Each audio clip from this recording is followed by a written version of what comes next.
जानते हो कपड़ों का सबसे महंगा ब्रांड कौन सा है? इंडियन आर्मी की वर्दी।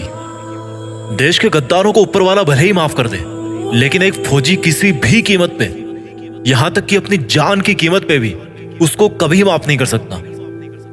करोड़ों कमाने वाले भी ये वर्दी नहीं कमा सकते।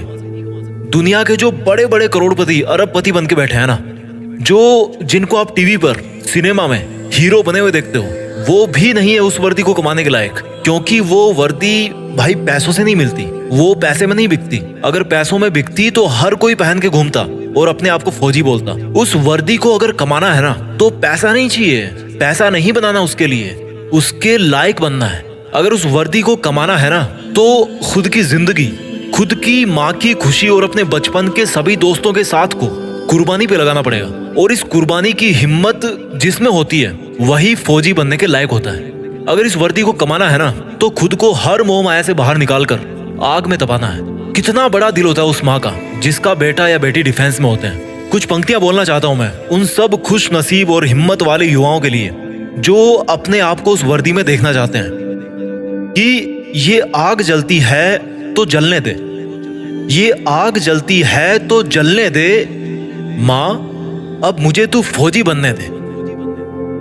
जाना है उस जगह, जाना है उस जगह जहां सुना है मन के मौजी बसते हैं। जाना है उस जगह जहां सुना है मन के मौजी बसते हैं। बहुत देख लिए दुनिया, चल अब फौजी बनते हैं। बहुत जीली नाकाम जिंदगी, चल अब देश के लिए कुछ काम करते हैं। फर्जी के रिश्तों में जिंदगी बर्बाद कर डाली, चल अब जिंदगी देश के नाम करते हैं। अब फौजी बनते हैं।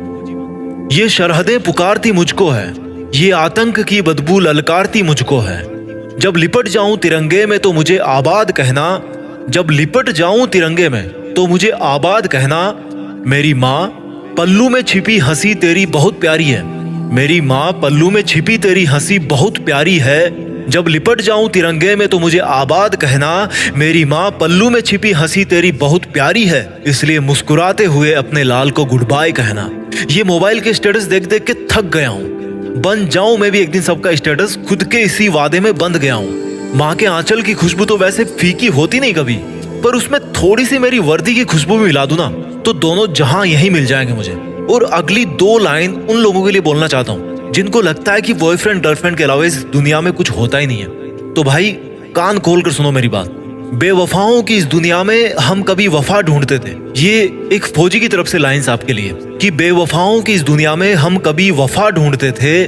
बड़े नासमझ थे जो रेगिस्तान में कमल ढूंढते थे। अरे बेवफा तुम्हारे लिए हम मरने का वादा करते थे ना, अरे बेवफा तुम्हारे लिए हम मरने का वादा करते थे ना। लेकिन सुन, इस वर्दी के लिए तो बार बार पैदा होकर मरने का मन करता है। और जो युवा ये बोलते हैं ना कि मेरी तो लाइफ में यार बहुत समस्या है, मैं क्या करूं समझ नहीं आ रहा, तो उनको केवल दो लाइन में मैं समझा दूंगा कि भाई कि तुम्हारा दुख ना बहुत छोटा है, बहुत छोटा है यार।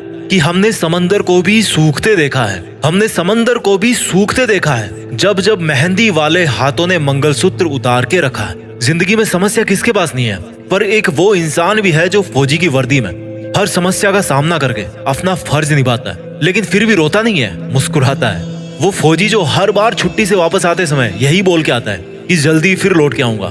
लेकिन ये किसी को नहीं पता होता, उसको खुद को भी नहीं पता होता कि वो फिर जल्दी कब आने वाला है ना हिम्मत, है ना हिम्मत। मैं जीत फिक्स के मंच से उन सभी फौजी भाइयों को सलाम करता हूँ और उन पोटेंशियल यूथ को मोटिवेट करना चाहता हूँ जो फौज में भर्ती होने का सपना अपने मन में ठान चुके हैं। क्योंकि दुनिया में देश का नाम करने का इससे बेहतर कोई दूसरा तरीका नहीं हो सकता। मैं सैल्यूट मारता हूँ फौजियों को जो एकमात्र रियल हीरो है इस कंट्री के। फौजी एक तरह के हीरो नहीं है, वो एकमात्र रियल हीरो है। सैल्यूट।